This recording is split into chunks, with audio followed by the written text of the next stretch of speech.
Nessa aula, então, nós vamos estudar as membranas biológicas, especialmente as membranas celulares, também chamadas de membranas citoplasmáticas ou simplesmente membrana plasmática. A palavra membrana possui dois significados dentro da biologia. Antes da invenção do microscópio, a palavra membrana sempre foi usada para descrever a cavidade de algum órgão ou algo que separa dois compartimentos. Desse modo, quando os cientistas observaram a célula por meio do microscópio, eles perceberam que havia uma barreira que limitava o espaço de dentro da célula com o espaço de fora da célula, sendo essa estrutura então chamada de membrana. Bom, essa estrutura então tornou-se de muito interesse para os cientistas, que por volta de 1890 concluíram que a membrana celular era uma fina camada de lipídios que tinha o objetivo de separar o meio intracelular do meio extracelular, ou seja, a membrana possui um isolamento físico, uma barreira entre o fluido de dentro da célula e o fluido de fora da célula.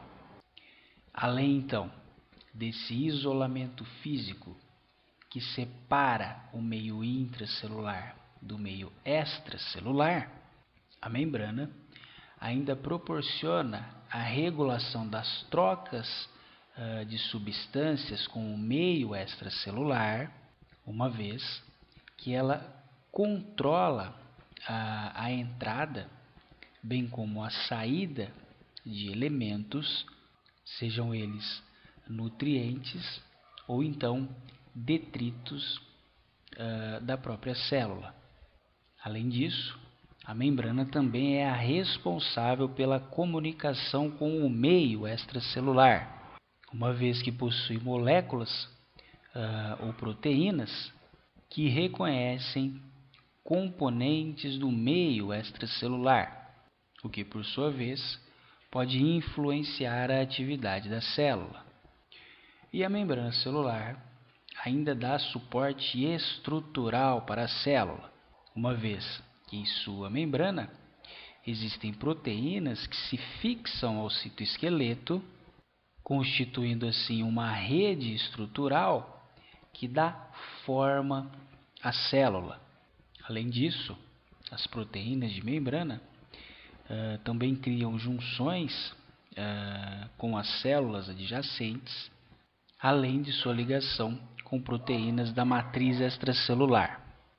Bom, a membrana celular é uma bicamada lipídica. Como podemos observar na respectiva ilustração, uma eletromicrografia de uma hemácia, nós podemos observar então a presença de duas estruturas escuras que representam duas monocamadas de lipídios, como aumentado na respectiva ilustração, certo? Então temos uma monocamada e abaixo temos uma segunda monocamada.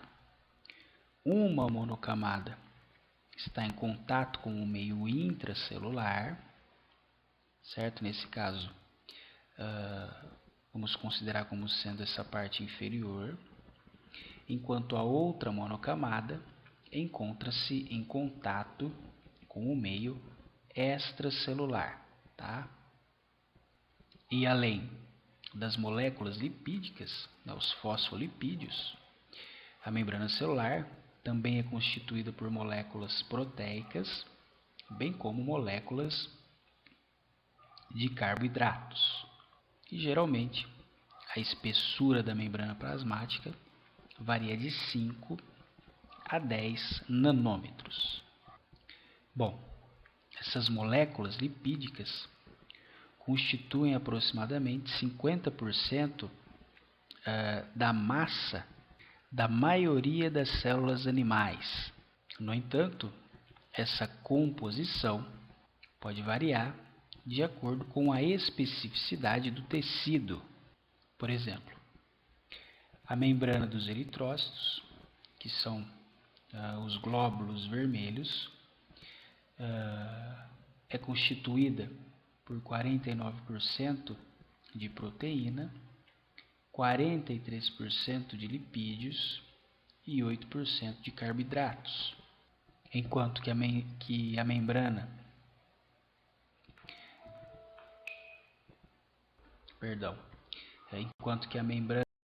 de mielina ao redor dos neurônios corresponde a 18% de proteínas, 79% de lipídios e apenas 3% de carboidratos.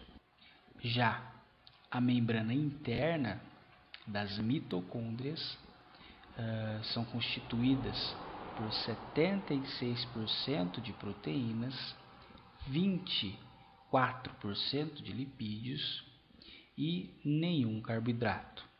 Desse modo, então, você pode perceber que esses valores podem variar de acordo com o tecido estudado.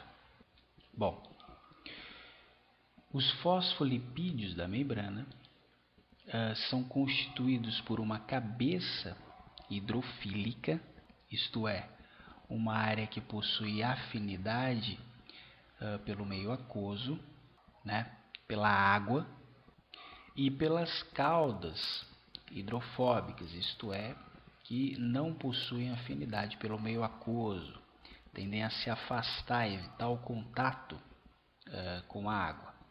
Desse modo, essas caudas hidrofóbicas ficam voltadas para o interior da bicamada lipídica. E essa característica que o fosfolipídio tem, de possuir uma região hidrofílica e outra região hidrofóbica, a torna uma molécula anfipática, isto é, possui uma afinidade por moléculas polares e apolares. Bom, sabendo então que as cabeças hidrofílicas possuem afinidade por água, sabemos então que é essa região do fosfolipídio que entra em contato com o meio aquoso do meio extracelular, bem como o meio aquoso do meio intracelular, enquanto que as caudas hidrofóbicas ficam voltadas para o centro da bicamada lipídica. Bom, os principais fosfolipídios da membrana celular são fosfoglicerídeos, uma vez que possuem uma estrutura central de glicerol. Essa estrutura possui 3 átomos de carbono e ligam as caudas hidrocarbonadas, isto é, as caudas hidrofóbicas, ao fosfato da cabeça hidrofílica, e os 3 principais fosfoglicerídeos da membrana são a fosfatidilcolina, a fosfatidiletanolamina, a fosfatidilserina, a esfingomielina e a esfingosina. Como nós podemos observar no respectivo gráfico, os fosfolipídios correspondem a mais da metade da concentração total de lipídios da membrana. Percebe?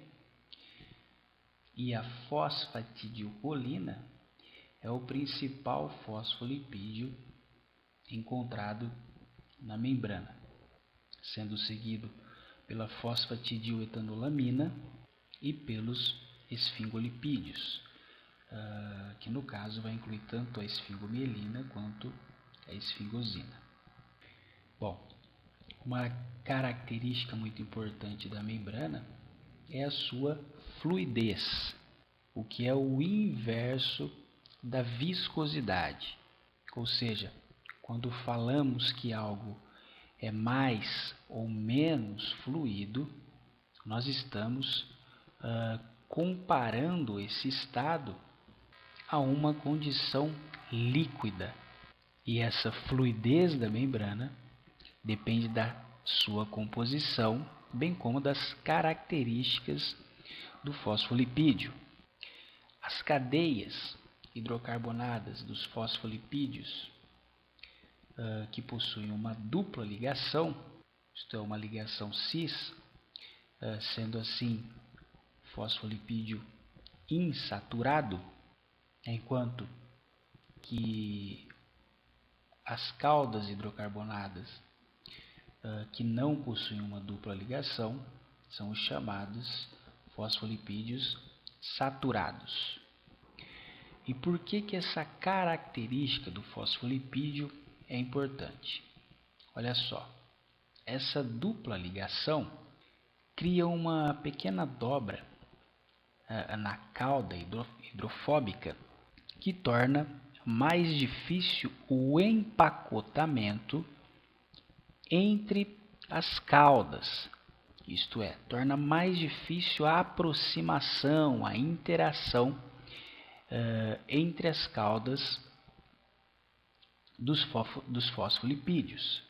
É como se um fosfolipídio estivesse empurrando o outro. Né? É como se você estivesse num show no meio da multidão e para evitar ser esmagado, você usa o braço para empurrar quem está ao seu lado. Ou seria como você levantar uma casa com madeira torta, enquanto uma outra casa fosse levantada com madeira mais retinha, né?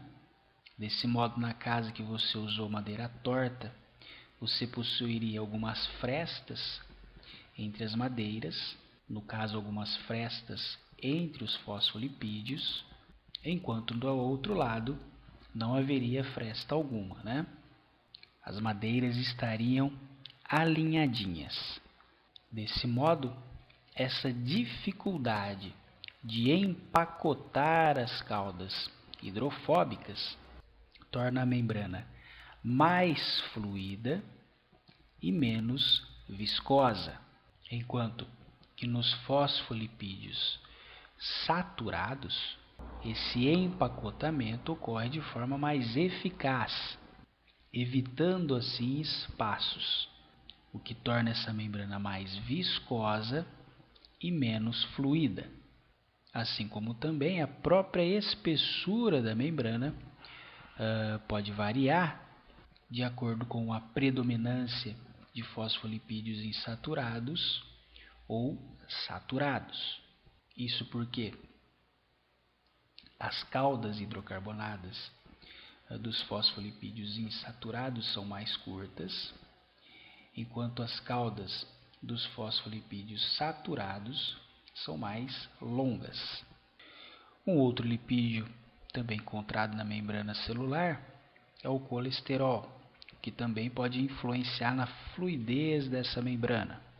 O colesterol é constituído por uma cabeça polar, por um anel esteroide e por uma cauda hidrocarbonada apolar. E essas moléculas se posicionam entre os fosfolipídios da membrana celular, percebe? Desse modo, o colesterol torna essa bicamada mais rígida e menos permeável. Bom, mas e por que essa fluidez da membrana é importante? Bom, se nós pensarmos que uma membrana mais fluida é também mais próximo do líquido, isso permite pensar que a difusão de proteínas na membrana plasmática é maior, ocorre de forma mais eficaz. Além disso, são também mais resistentes a baixas temperaturas. Bom, acredito que você já deve ter escutado o termo mosaico fluido de membrana plasmática. Isso se deve há uma analogia a um determinado estilo artístico, onde imagens retangulares ou triangulares são usadas para formar um desenho sobre uma estrutura plana. Bom, agora imagine que cada uma dessas peças estivesse em movimento. Bom, é disso então que se trata essa analogia, uma vez que os fosfolipídios da membrana não encontram-se fixos em uma única posição. Eles encontram-se em movimento, e esses movimentos podem ser classificados em difusão lateral, onde o fosfolipídio corre no mesmo plano da bicamada lipídica. Há também os movimentos de flexão, que são movimentos parecidos com aquelas boias marítimas encontradas em alto mar. Há também os movimentos de rotação em volta do seu próprio eixo, podendo estas possuírem até 30.000 rotações por minuto. E há também o movimento de flip-flop, que trata-se de um movimento de um fosfolipídio de uma monocamada ou de um folheto para o outro. E esse é um movimento rápido, podendo ocorrer apenas uma vez por mês em cada molécula fosfolipídica. Existe também uma assimetria da bicamada lipídica, onde a monocamada interna e externa possuem concentrações distintas de diferentes fosfolipídios. Por exemplo, na membrana das hemácias, a fosfatidilcolina e a esfingomielina estão em maiores concentrações na monocamada externa, enquanto que a fosfatidiletanolamina, o fosfatidilinositol e a fosfatidilserina estão mais concentradas na monocamada interna. Desse modo, essa assimetria entre as monocamadas leva a uma diferença entre as cargas, sendo a monocamada interna mais carregada eletronegativamente. E essa diferença é importante na conversão de sinais intra e extracelulares. E existem proteínas enzimáticas responsáveis por manter essa assimetria.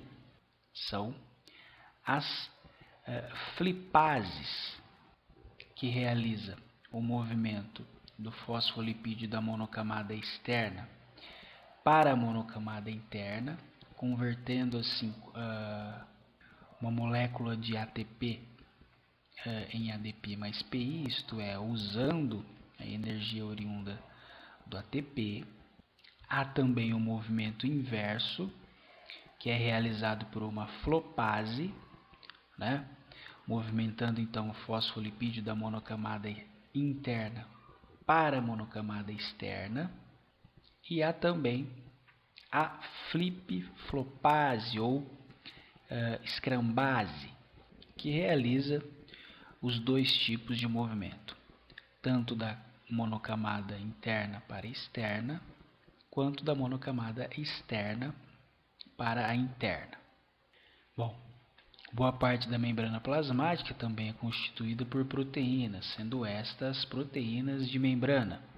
Elas são classificadas como proteínas integrais ou proteínas transmembrana, sendo aquelas que transpassam toda a bicamada lipídica, isto é, desde da superfície da monocamada externa até a superfície da monocamada interna. E há também as proteínas periféricas, que estão localizadas em apenas uma monocamada lipídica. As proteínas integrais também podem ser classificadas como de passagem única ou de múltiplas passagens.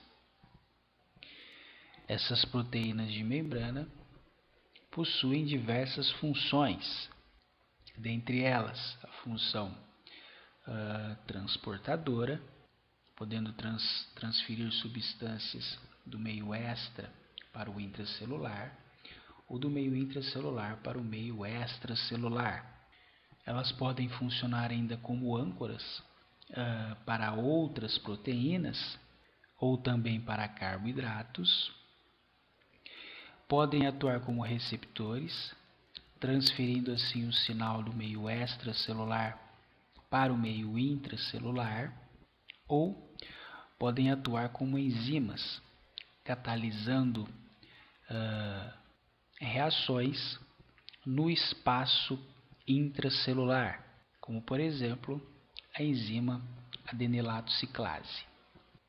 Bom, se nós lembrarmos da aula de proteínas, nós veremos que elas são constituídas por uma cadeia central e uma cadeia lateral, localizada perifericamente à cadeia central.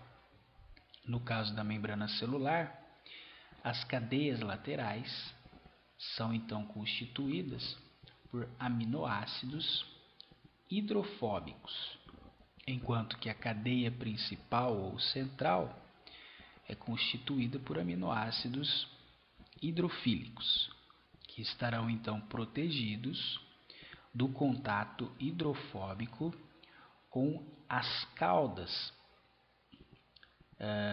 das moléculas de fosfolipídio da bicamada lipídica. Desse modo, nós podemos dizer que o poro de um canal transportador é constituído por um conjunto de aminoácidos hidrofílicos.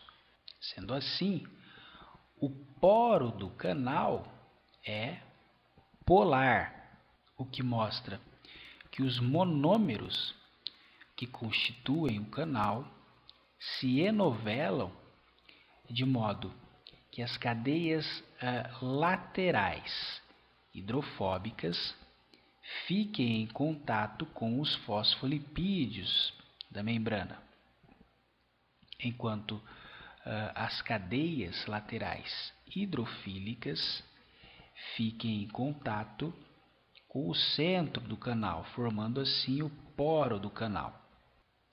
E esse mesmo raciocínio também se aplica aos canais formados pelas folhas beta.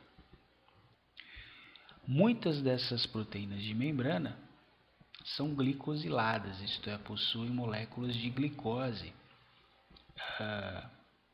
associadas a ela, mas apenas na monocamada externa, isso é, voltada para o meio extracelular. Bom, essas proteínas de membrana também se difundem, isto é, também se movimentam na membrana, podendo estes movimentos serem no plano da membrana ou ao redor do seu próprio eixo. E como mencionado, essa movimentação será influenciada pela fluidez da membrana. Desse modo, a membrana que apresenta uma maior fluidez possui também uma maior difusão, um maior movimento de proteínas em sua membrana, enquanto uma membrana menos fluida apresenta uma menor difusão de proteínas em sua membrana. Bom, essas proteínas de membrana, especialmente as do lado interno da bicamada, a camada citosólica, também funcionarão como âncoras, dando suporte assim a proteínas associadas, formando desse modo um esqueleto representado por quadrantes do lado interno da membrana. Tá? do lado citosólico. Isso, então, limita a difusão dessas proteínas integrais, dessas proteínas transmembrana, em um único espaço, em um único quadrante. Isso evita, por exemplo, que as proteínas de membrana do lado apical se difundam para o lado basal, para o lado basolateral. Ok? Então, essa aula você pode estar realizando pelas seguintes referências.